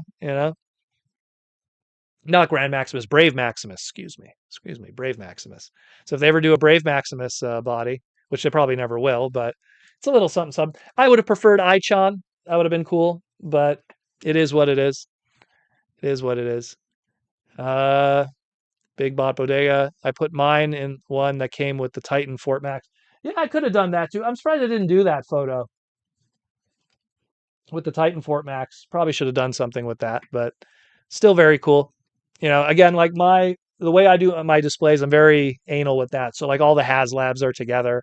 So I just kind of have that like you have like how do you Desaurus in his chair sitting, and then I put all the little breastmasters around him and stuff. So I have like a very interesting way that I do the display. But I mean, look, it's cool. It's cool. I get it. But I mean, from a business standpoint, I think, especially now that we know how Titans are going to be handled, looking at Star Convoy, Star Optimus Prime, I think this could have been a Titan class and it would have sold so many more units because of that. And yeah, you could say, well, it sold so well because of the FOMO. Yeah, you'd be right. You'd totally be right. Haslabs have a FOMO element to them. It has an element of investment to some people. Oh, if I buy two of them, I could sell one and then I get $30 back for my time, not counting eBay expenses and shipping and my time and gas. And I end up making $15 in the end. It wasn't really worth it. You know, I mean, the days of the Unicron profits are unfortunately behind us. So, but I still think it's cool. But let's do a side by side. Let's pick them both up here. They'll even be in shot together. Keep in mind, this one here is the Japanese one that I bought from a person. So it's a little faded, the chrome on the Magnus, where the Magnus chrome looks way more vibrant on this one. But I mean, look at it. Look at the end of the day. You tell me. Let me get my fingers out of the way. You know, like, I get it. I get it. Like, eh, this guy here on eBay, 100% complete. And this guy here on, when he was up for pre-order on Haslab, the pricing is nominal. Yeah, you don't get a transforming blue bolt and a whole bunch of wacky stuff like the ramps and everything, but at the end of the day, his wings are a little floppy. Yeah, giggity. At the end of the day, it's apples and Macintosh apples. It's not apples and oranges here. Like if I put Deathsaurus, the original Deathsaurus toy, next to the Haslab, oh, there's a difference. There's a big difference. And there he goes. Oh, well, I'm just going to let him lie down on the ground there. There's a big difference. If I put, Haslab Unicron next to any of the Unicrons we got up to this point, there's a big difference. So it is what it is. It is what it is. So it's something where did it need to, like, it's a great item, but did it need to be a Haslab? I don't know. I don't know. Little spoiler, I don't know if that's going to make my top 5 Transformers of the year. Only because it didn't really reinvent the wheel too much. Like I know this might sound like a bias, but I look at, like, let's say Studio Series Hot Rod, and I look at Masterpiece hot rod. And this reinvented the wheel in a way that this makes the masterpiece look like crap. When a retail item makes a masterpiece look like crap, that's amazing, you know? So, but when a Haslab item that's supposed to be this big premium item that's supposed to be amazing and oh my goodness, and it only is slightly better than something that came out, no joke, 13 years ago, that's where I'm like, okay, cool. But yeah, um, time of the end with the $2 super chat. Will they make a Titan Studio Series 86 Unicron for 2026? That Unicron trademark just got used recently, so they bought themselves another 4 years. So maybe if they want to. But again, if you like it, hey, it's not a terrible figure. If you really like it, it's great. But as someone who's messed with a bunch of stuff throughout the years, and owned multiple versions of this character and everything. The Japanese version, which just has different chrome than the American version, different coloring and different hues and plastic tones, and the vinyl that's used for the wheels in the American version is weaker than the Japanese version. That's why a lot of people they saw my Fire Convoy in my Twitter photo, and they were like, "How are your wheels still on it?" It's like, well, it's different. The Japanese ones, they used a different plastic, so it is what it is. But it's something that if you like it, hey, awesome. You know, it's. I looked at the Commander class Armada Optimus Prime, and I will say without a doubt, 100%, it is better than the Aaron Archer designed Optimus Prime that came out 20 years ago. You know, and that's not me throwing shade at Aaron. That's not me throwing shade at anybody. That is a clear upgrade of the original product. Granted, they had different goals. One had, the infrared gimmick and had to be more toyetic to accompany a micromaster, a minicon gimmick, a micron gimmick. Where this one here, this one and the original kind of had the same goals. They just had to be the coolest looking toy they could be. The only gimmick was being a combiner. And yeah, it is what it is. I think it's cool. If you don't own, like, let's put it this way: if you don't own Fire Convoy Omega Prime already, the original, get this. If you do already own it, I'm on the fence if it's worth the money. I'll be honest with you. Unless you really, really like car robots, really, really like the character, or really, really like the design. If you're kind of like, it was okay, I don't think you're missing much. I think you already kind of got your fix, especially when you're messing with it, you know? Omnibots is a 3-pack. That'd be cool. That'd be cool. Mikey and Louie with the YouTube member question: what Haslab items would you want to see coming? Well, I mean, there's the logical conclusion of what they seem to be doing. Japanese stuff just makes sense.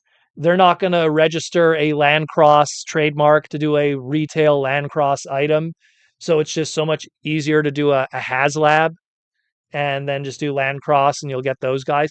And again, the fact that the Breastmasters and Lio Kaiser sold so well shows me that you could do the weird. You could do Road King. You could do Landcross. You could do Diatlas and Sonic Bomber.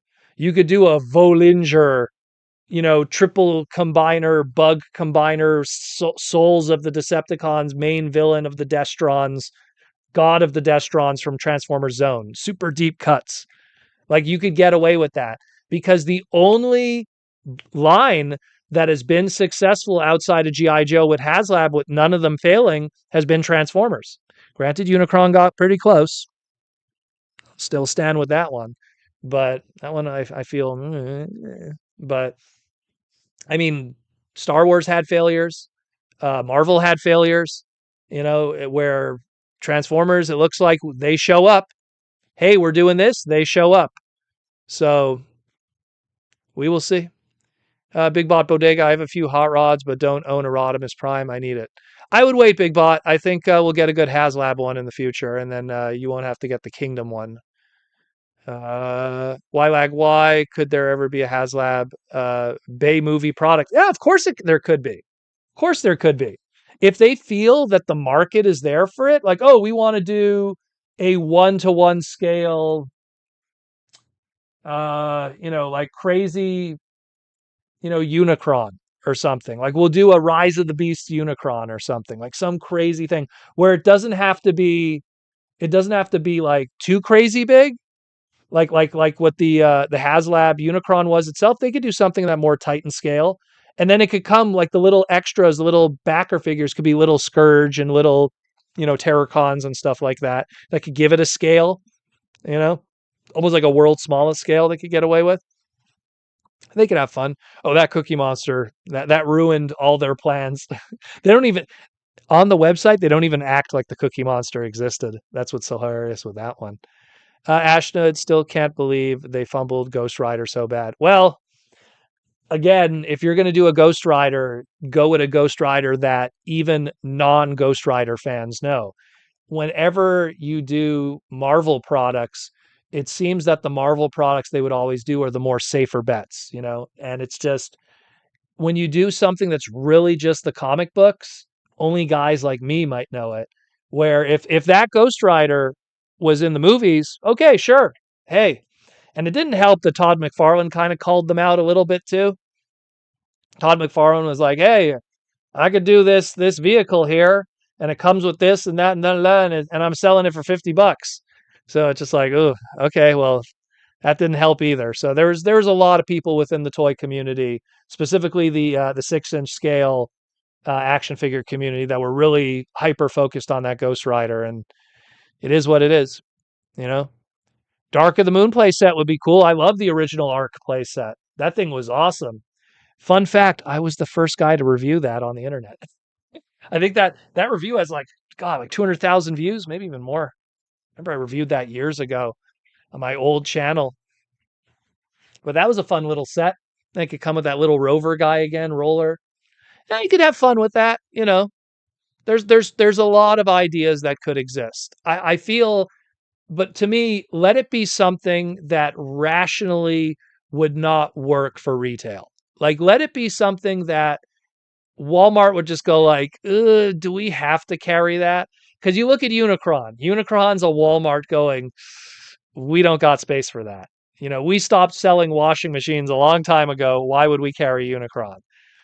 So you got to, you know, you got no joke, Ash. I think if they did a Nicolas Cage one, maybe some people would buy it just ironically. Just ironic. Those movies are terrible. I saw the first one years ago. I saw the second one just recently. They're terrible. Poor, poor Christopher Lambert, aka Raiden. He had to be in that movie. At least he got paid. At least he got paid. I hope he got paid. I would love like just just do like just do some of the weird. Do some of Where's Botanica? You know, do Where's Botanica? Do a really good Botanica, but now doesn't have to be just Botanica. You could do a kind of a bit of a do Mega Head Megatron, the big one, like do a big one, giggity, and then do a Botanica as the stretch goal figure. Like that's the bonus figure or something. If we get past this, you know, I'm sure. Look, we got no Beast Machines love. Look how little Beast Machines products we've gotten in the past, past 15 years. Mega Head Megatron comes with Botanica. It'll be the first. You could say it's the first time she's gotten a figure. Botanica's never gotten a figure before. That could be the selling point. Mega Head Megatron, now something that's more in scale, and then at the same time to cross pollinate it. Oh, hey, with our current, let's call it Age of the Primes 2.0.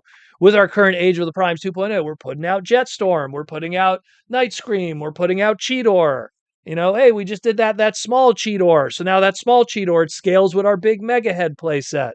You know, we're gonna do that stuff. Like you could have fun with that. And that's the long-term thinking of smart business that I'm giving away for free for the Hasbro guys that I know that are watching right now. So, you know, like that's the good stuff. Yeah, you could do a new Rat Trap. Give that poor guy a decent figure. His Beast Machines toy is terrible. It's totally out of scale. The best Beast Machines But the best Beast Machines Rat Trap figure for your collection for scale is the McDonald's toy. What? Sad but true. If you're doing a maximal display, Rat Trap is like the size of Bulkhead in Transformers Animated or Prime compared to the rest. It's insane. Insane. The McDonald's toy is the best version. So, you could go back and do Rat Trap proper. Give him with Bat Botanica, put some leaf elements and stuff. I think it'll be cool. I don't know. I think if they and if they were smart about it and kept the numbers low, like you didn't need to have 8,000. Let's say you only need 6,000 of them. Here's the price. Boom, boom, boom. It's the first time we're doing this properly. Like of this character, and finally a Rat Trap that doesn't suck for Beast Machines. So here's that. And then we get this big play sets because big play sets are cool. And this time around, what we're going to do is we're going to include like a hook so you could hang it from the roof of your collection. Not a plate on the bottom where it hangs, but something you could hang it from the roof. And it transforms into that jet mode. And it's going to come with the little drone guy that Megatron put his soul in and stuff temporarily. That was his side dude. Like all the little accessories. Here you go. Free enjoy, Hasbro. Free ideas, and have a Night Scream that doesn't break when you transform it. How about that? Have a Night Scream that isn't an ultra class that breaks when you transform it once. It is 1-to-1 scale to a New York Rat. That's definitely the truth. But yeah, you know, Autobot and Decepticon headquarters. The thing is, we already got the Arc. We already got the Nemesis. The Arc didn't sell very well. Keep that in mind. The Transforming Arc playset didn't sell well. It went on clearance. They dialed it back when they did the Nemesis. The Nemesis had way less population. It wasn't in retail, so less people got it. That one, let's be honest, probably didn't sell as well either. It sold. It was tough to get, but it didn't sell as well, probably because they just didn't have enough units of it out there. And that's all they needed to know. Oh, people don't want that. So to do an Arc interior playset when the exterior with the transforming element didn't sell well, I don't know. Hasbro works with, show me what happens. They're reactionary. Oh, if this Bumblebee figure that glows and everything, this little desktop, this thing sells 1 million units, guess what? You're going to see more of this. But if this transforming, figure doesn't sell well, then we're not going to do more of that. They right away just avoid doing that kind of stuff. So it is what it is. So they're very reactionary, and it's something that if that stuff sells well, then they'll keep doing more. And the Arc, unfortunately, the Arc really was Hasbro going like, ooh, we got to be careful with our Titans, because the Arc didn't sell well. The Kingdom Rodimus didn't sell well. That didn't help. That was, oh boy, that was crazy clearance, that one. Thousands of units of that, If you want a headquarters, find a 3D printer. Well, if you're talking to Mikey and Louie, they're the kings of 3D printers anyway, so they'll definitely make their own headquarters. And look, and Super 7, they did like a little headquarters display thing too. And I'm pretty sure no one bought that either. Granted, that's more into scale with the reaction stuff, but I'm pretty sure like no one really cared about that one either. It's tough. It's the playsets. Playsets with Transformers are difficult because scale is always a thing. You have different price points, and if you're going to make a playset, that playset is for which price point? Like is it for like at the time when they had the Cyberverse scale, which started with Dark of the Moon and then was used with Transformers Prime, they did have a unified price point that was small, and then they made play sets to accompany those. So it worked for a bit. But over time, the core class was a thing, but they didn't have play sets to really accompany them. And yeah. T-Formers 2002, thousands of Rodimus, and half of them ended up with me. That's only half true. That's only half true. I did end up with a lot of them, but that's only because the closeout store literally was willing to sell me them at cost for them because they wanted to get rid of them. They had, no joke. Gosh, how much was it? It was all said and done. I think they had like 170 units, and they were like, we need to get these out of our storage because they had, like, on the floor, they had probably 30 or 40, and they were just like, we've sold two in like 4 months. And they had them at, I think at the time they had them at $25 Canadian. No one was buying them. Nobody. And I was just like, and by the way, I knew the guy. I've dealt with him before. He works in closeout stores. If you live in the Montreal area, you might know who I'm talking about. And I made a deal with them. I said, you know what? I will take these off your hands. I will give you an extra $5 per unit of what you paid, but you have to show me your distribution form so I know what you paid so we could be honest with each other here. And he buys like closeout of Funko Pops and anime stuff and everything.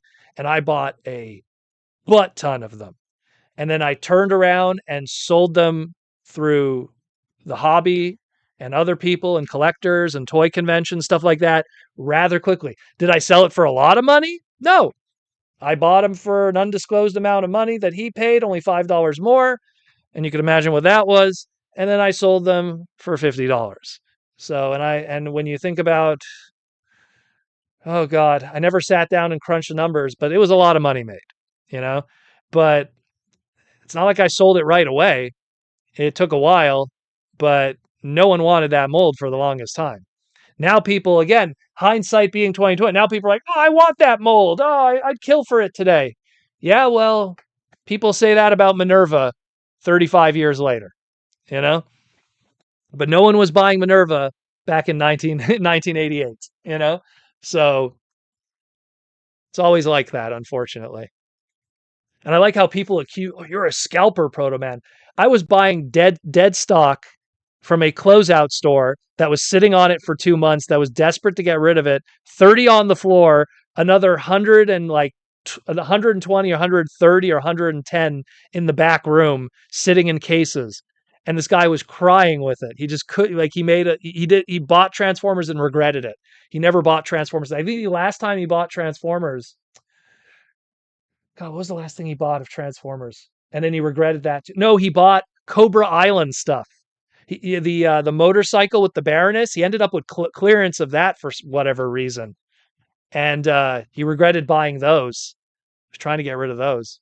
And I'm still talking about Kingdom Rodimus. But yeah, it is what it is. It is what it is. It is what it is. So you have to make the right decisions when you have those premium products that are retail that you know are going to have a minimum of 10K to 20K units made, to have at least one in every single solitary Walmart, one in every Target, one in every mom and pop, comic book store at the time that would buy through preview, one, at least five for every order that's needed at Hasbro Pulse.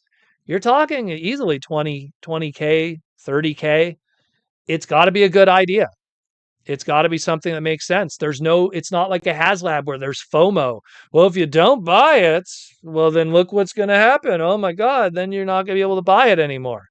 You don't have that FOMO because now we live in a world where it's like, oh, if it doesn't sell, it ends up in clearance and then I get an opportunity. And they always end up sooner or later in clearance. You just got to look for it. It ends up on Amazon. It ends up, Big Bad Toy Store goes, oh my God, I need to get rid of these. They take too much space, which they do, A Black Friday sale happens, a 10% off sale happens, something comes around. And, Hasbro needs to avoid that because in a shaky toy industry going into now 2026, you can't do that. You can't have those kind of mistakes, you know?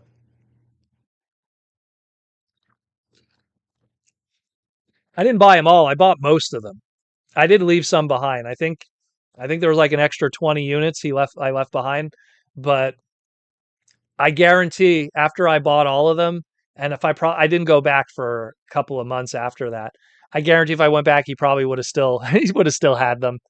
No one was buying them. Nobody cared.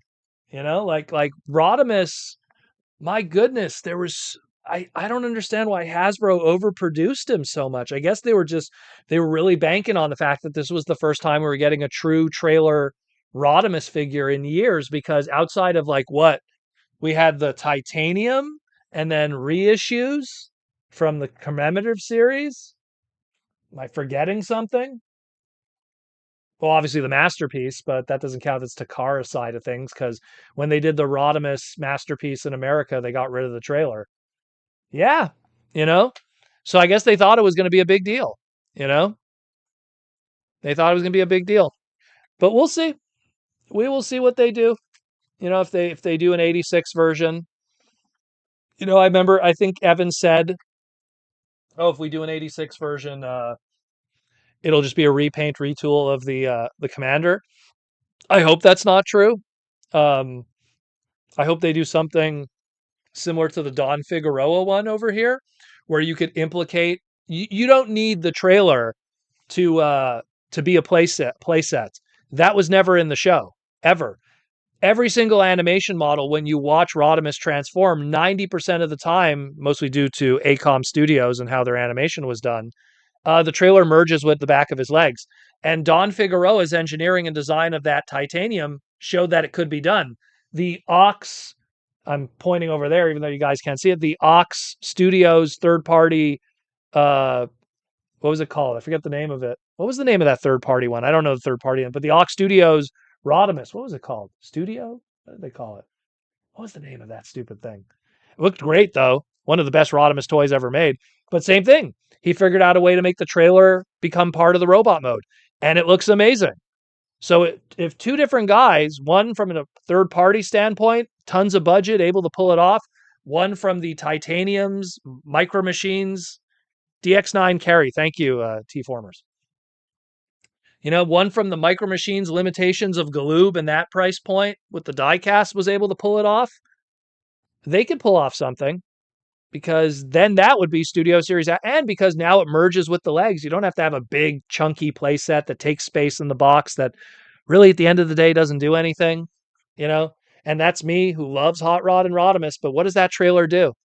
It's not as iconic as Roller and everything. So it's never been used in the show. It's never been featured. It was probably featured in maybe some of the Japanese, like manga books, maybe for a single panel, you know? So hopefully they'll do something fresh, you know. Hopefully they'll do something fresh. But I mean, Evan said that it's going to be a repaint of the Studio Series 86, and I think that's a bad idea, because if the Kingdom one sold poorly, what makes you think putting a new coat of paint on this one is going to change things in a market where people are going to go, "Oh, I bought a Kingdom that was a Commander class for $89.99 back then, and then it went on crazy clearance." Not just my story, but Amazon and Big Bad Toy Store and everywhere else. It went on clearance, and then now we're going to buy it again, and it's just a new slab of paint. That is risky, risky, risky. I would not go about that. I would start something from the ground up. Transformer fans rather buy new than buy something that's the same. It's too risky, that. T-Formers 2002, I still want to pick up Carrie. Carrie is fantastic, because without a doubt, it is the best version of the, what do you call it? Of the Obari Rodimus designs from Studio Ox. I mean, there was that metal one there. What was it called? It was done by Action Toys. I have the box down here, the figures in the display. But that one doesn't transform, but that's also a really good Studio Ox version. But man, that DX9 carry, wow. Like, it shows that you could pull it off, man. That thing came out in like 2016 or something. It was fantastic, you know? So I'm sure something could, eBay has them flooding for $100. And I guarantee all those people that are asking $100, they probably bought it, no joke, for probably clearance at 50. And there's tons of them. Tons of them. Yeah, exactly. It's going nowhere. Goes nowhere. Yeah, you could do a Nemesis Rodimus, but again, the repaint unless it's an improvement of the original in terms of character, rarely sells better than the original. So, like Nemesis Prime, yeah, black repaints are cool, but a black repaint Rodimus is not going to sell better than the original color scheme. So, I mean, how many Rodimus Unicronuses sold compared to Rodimus Primes from Power of the Primes? And that dichotomy that existed across two separate waves of that leader class price point. So it's a tough one. And again, that's coming from Hot Rod Simp number one. Like I'm being straight honest from the business side of it, how that would work. Now, if it came out, of course I'm going to buy it. I love Rodimus. Of course I'm going to buy it. I'm going to be day one line up to buy it. But I'm just saying from the business side, I don't think it's a good idea. Like I will always be able to separate my feelings against what is a good idea to do for the longevity of the brand. I don't need a commander class Rodimus Prime failing and then it failing and then hurting every commander class that comes afterwards. And then you telling me, oh, Rodimus failed because you wanted to have your Rodimus figure. And because it failed, here's all these great figures we would have gotten and we would have taken a chance on that now we didn't. Now we're just going to play it safe. And it's like, oh boy, then you don't want that, Oh, we were going to do Big Convoy, but Rodimus didn't do well. It's like, oh my God, how could you, good old Bloody Tusks. Come on, man. Hot Roddy the Simp. I love him. He'll always be my favorite character of all time, forever. I have too much deep ingrained nostalgia and feels for that character that go back decades and stay with me for decades. That, I mean, I can't explain to you how many. Like I have a hot rod display, and then I have tons of extras. You know, all over my table here.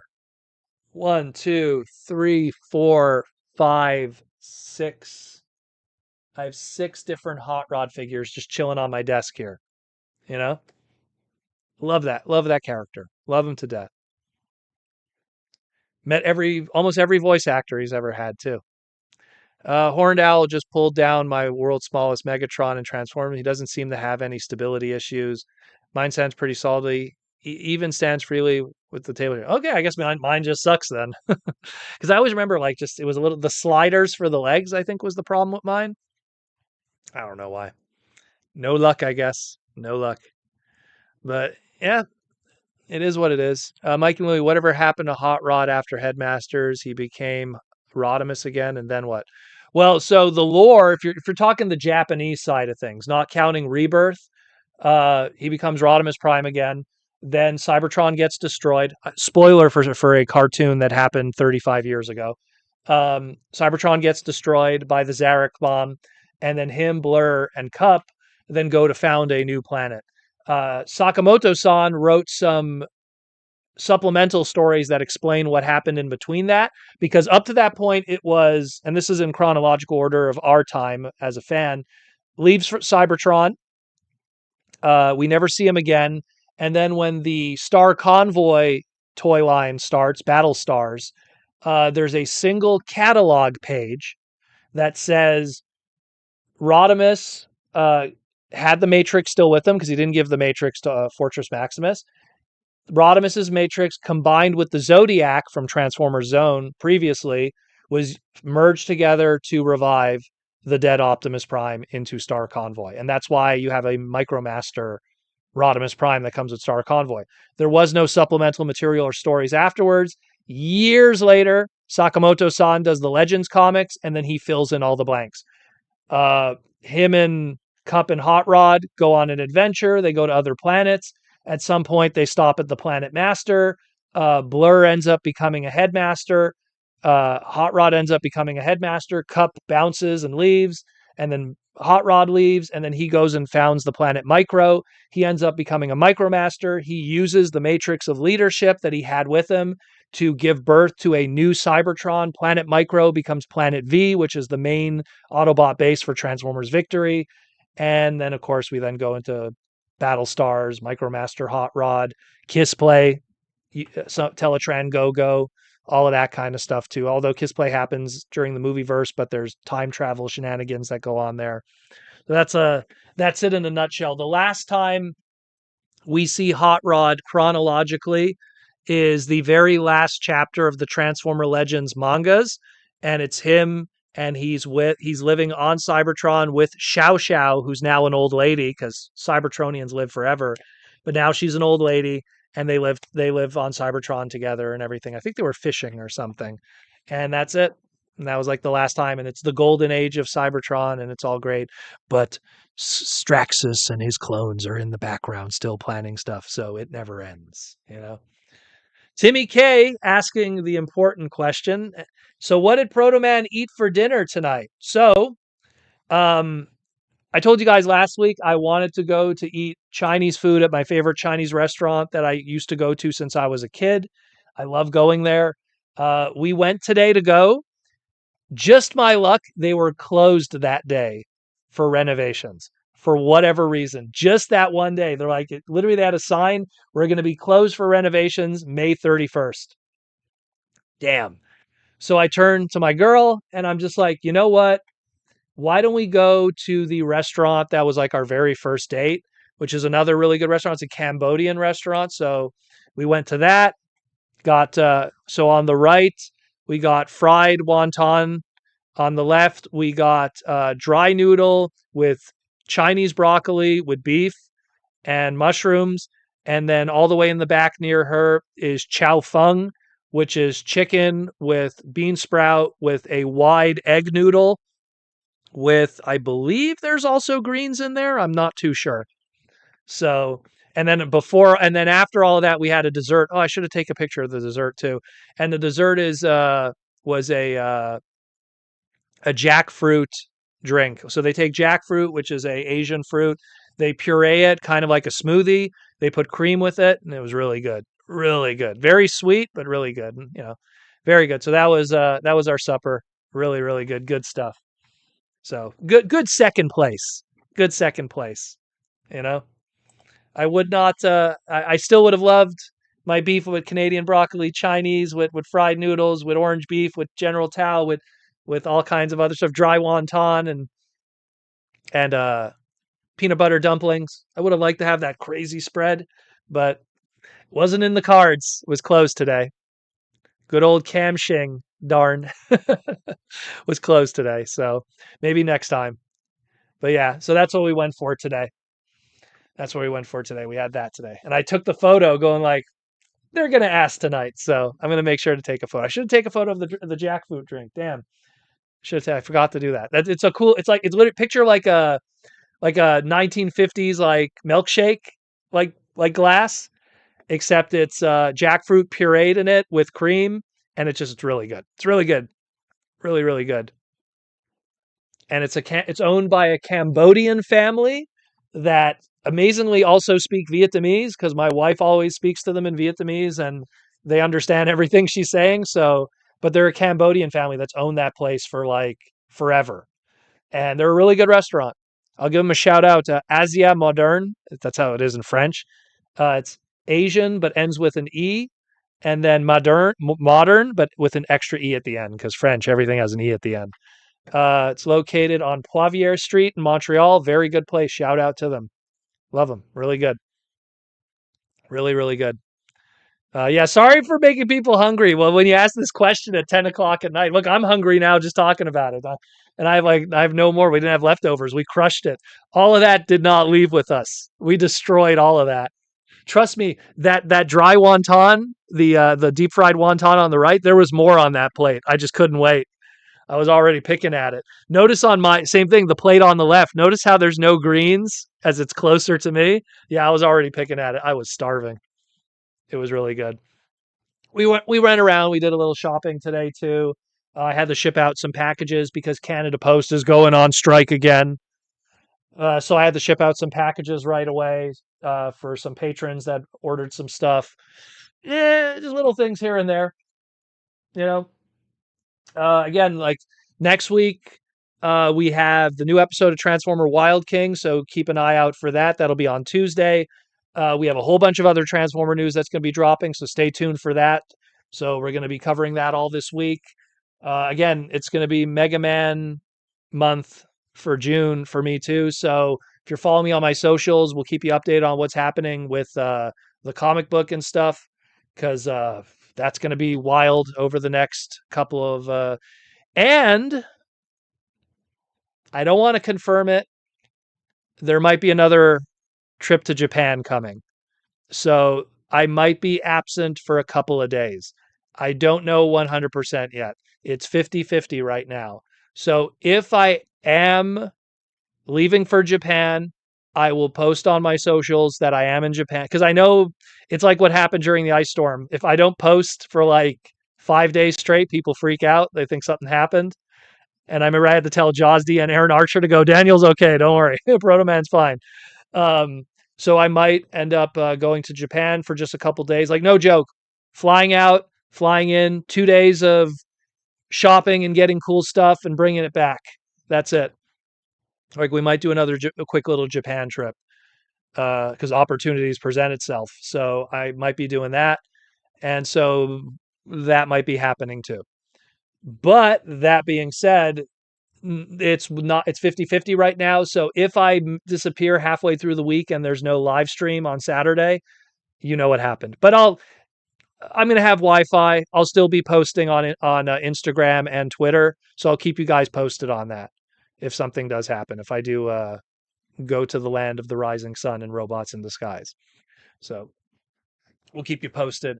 T-Formers 2002, I'm tempted to plan a trip to Montreal with all the food you're always talking about. Montreal is amazing for food. Like, if when you're talking business, it's still Toronto. But Montreal, I almost feel like if you run a business in Montreal, like not a food business, like selling toys or comic book store, no, you won't do well, or even running a convention. You won't do as well because everyone's more obsessed with food and booze and that, and that kind of stuff in Montreal. It's more of that cultural stuff. So, but the flip side of his food is amazing. So you have every possible walk of life of food, like within, multiple distances and stuff. And so, and cheap, so cheap, so cheap. That's the thing too. Like that, all of this right here, no joke, guys. All of this right here and the jackfruit, I think it came to like $27. And plus we gave a $5 tip. But it came to like 27. No, it came to $28 even. Now I remember.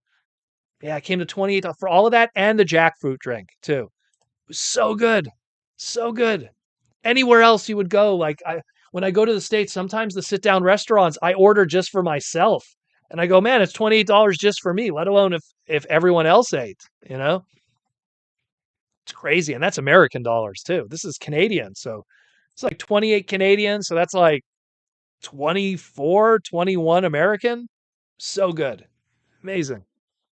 But yeah, that's it more or less. We're at the 2-hour mark. So once again, thank you for listening to the Transformer Slag podcast and being educated, entertained, and informed with all the great stuff. Once again, if you want to continue supporting the podcast, got that Patreon link down there below. If you're not already a patron, it gets you access to the Discord. You get your name in the end credit scroll. You get all the deals that we're going to do and stuff. When we do our exclusives, I'm looking at them right now off screen. When we do our TFCon exclusives, that will give you access to be able to purchase them or get them for free if you come to the show. If you can't come to TFCon, you will get an opportunity to be able to buy it by being a patron. I give my patrons that exclusive opportunity for our exclusives that we're working on. Got a lot of cool stuff planned in the future too. Can't wait to see you at TFCon when that comes. But we'll keep you posted. We'll let you know what's happening with a Japan trip, if it's happening or not. If I'm still here, it's not happening. If it is here, it is happening. A lot of crazy stuff. So we will see what's popping and locking. Go check out the Toy Armada with Aaron Archer. Aaron is going to be at BotCon in 2 weeks, not TFCon, BotCon in Fort Wayne, Indiana. 2 weeks. There you go. Thank you, T-Formers. You read my mind. So Aaron will be there. So he'll have some art and some art books for sale. So go check him out if you're near BotCon. In 5 or 6 weeks is going to be TFCon Toronto, which will be me and Aaron. We'll have a booth there with some crazy stuff too, and you can buy some crazy art from Aaron too and everything. And then we'll have our exclusives and all kinds of great stuff. And we'll all have a good time that weekend. Great life. Great life indeed. Thank you, everyone. We'll talk to you in the near future. I'm out of here. I'm starving now talking about food. I don't know what I'm going to make. Butters, what do you think? Let's grab Butters. Let's grab Butters. Gotcha. Gotcha. There he is. There he is. Butters, say bye to everybody. Let's get all your hair everywhere. Eh, eh. He doesn't like it. Hey, Butters. Eh? Eh? Don't like it? Head up here. Head up here. There you go. Take care, everyone. Take care of your friends, your families, your loved ones. It's a beautiful world. There's so much cool stuff out there. There's no reason to complain. There's no reason to complain. Ignore social media. Those are depressed people. I'm out of here. Roll out.